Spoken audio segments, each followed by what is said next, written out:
गरीबी के कारण मुझे एक बंगले में काम करना पड़ा। बिल्कुल जंगल के बीच मौजूद वह बंगला किसी भूत बंगले से कम नहीं था। घर के मालिक रॉबर्ट रोज रात बाहर चले जाया करते थे और सुबह वापस आते थे। पूरी रात मैं उस बंगले में अकेली रहती थी और मुझे बहुत ही डर लगता था।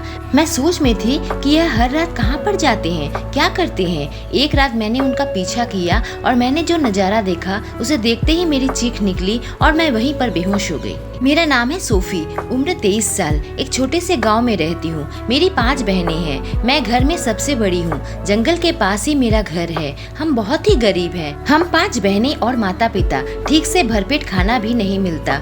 परिवार को ठीक से खाना मिल सके, इस वजह से मैं किसी अच्छे काम की तलाश में थी। तभी मुझे एक बंगले में काम का मौका मिला। मालिक महीने का 15,000 और मेरा खाना पीना रहना और कपड़े का खर्च उठाने वाले थे। 15,000 में मेरे बाकी परिवार वालों को भरपेट खाना मिल जाता। घर की देखभाल का काम था, खाना बनाना, सफाई करना, बर्तन धोना, कपड़े धोना, मालिक के हर हुक्म का पालन करना। घर में एक ही मालिक थे। पैसे की ऐसी मजबूरी थी कि मैं काम के लिए हाँ कर दी। घर के मालिक 26 साल के थे। आसपास के लोगों ने बोला एक जवान लड़की का ऐसे घर में काम करना ठीक नहीं। मैंने अपने माँ बाप को समझाया कि हमारे पास और कोई चारा नहीं है, ठीक से खाना तक नहीं मिलता, काम तो काम ही है, मैं अपना ध्यान रखूंगी। घर वालों से विदा लेकर मैं निकली एक नए सफर की ओर। तब मुझे नहीं पता था कि मेरी जिंदगी खतरों और रहस्यों में घिरने वाली थी। जंगल के बीच से मैं चलने लगी। कुछ दूर चलने के बाद मुझे उनका बंगला नजर आया।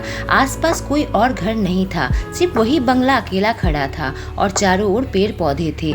मतलब अगर मैं किसी मुसीबत में पड़ जाऊं तो बचाने वाला कोई नहीं। मेरी चीख इन बंगले और जंगल के बीच ही दबकर रह जाएगी। मैंने बंगले का दरवाजा खटखटाया। घर के मालिक ने दरवाजा खोला। दरवाजा खोलते ही मैंने देखा घर के अंदर बिल्कुल अंधेरा था। मैं सिर झुकाए खड़ी थी, लेकिन तभी मालिक ने मुझसे कहा, स्वागत है तुम्हारा सोफी। जब मैं उनकी आंखों से आंखें मिलाई, मेरे दिल की धड़कनें बहुत तेज हो गई। उसने मेरे करीब आकर कुछ ऐसा किया कि मैं वहीं पर बेहोश हो गई।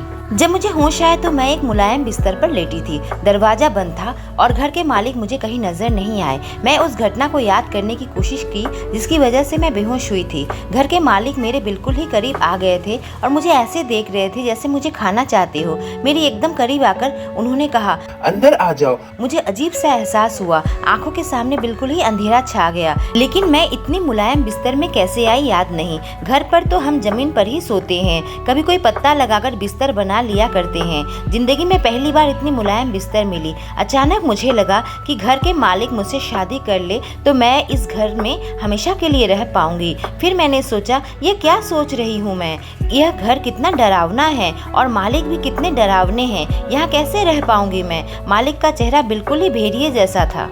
आंखें बहुत गहरी और बहुत ही हैंडसम थे, मुझसे काफ़ी लंबे चौड़े। मुझे अपने दिल में कोई ऐसा वैसा ख्याल नहीं लाना, कोई ऐसा सपना नहीं देखना जो पूरा नहीं हो सकता। जैसे जैसे उस बंगले में मेरा दिन बीता, नए नए रहस्य मेरे सामने आते गए। पहले तो सबसे अजीब मुझे यह लगा कि घर में हमेशा अंधेरा रहता था। चारों ओर पेड़ पौधे होने के कारण घर के अंदर रोशनी ठीक से नहीं आ पाती थी। रात के वक्त भी घर में बहुत ही हल्की सी लाइट जलती थी। जब भी मालिक मेरे पास आते थे मुझे एक अजीब सा एहसास होता था। मालिक मेरे तरफ हमेशा ऐसे देखते थे जैसे मुझे खाना चाहते हो। जब भी मालिक को मुझसे कुछ कहना होता था वो मेरे बिल्कुल पास आ जाते थे और मेरे बाल पकड़ के मेरी तरफ अजीब निगाहों से देखते थे और मुझे वह काम करने को कहते थे। उसके इस बर्ताव से मेरी रूह कांप उठती। मैं रोज मालिक को नए नए खाना बनाकर देती थी, पर मैंने उन्हें आज तक मेरे सामने खाते हुए नहीं देखा। डाइनिंग हॉल में मैं खाना परोसती थी, पर वह खाना लेकर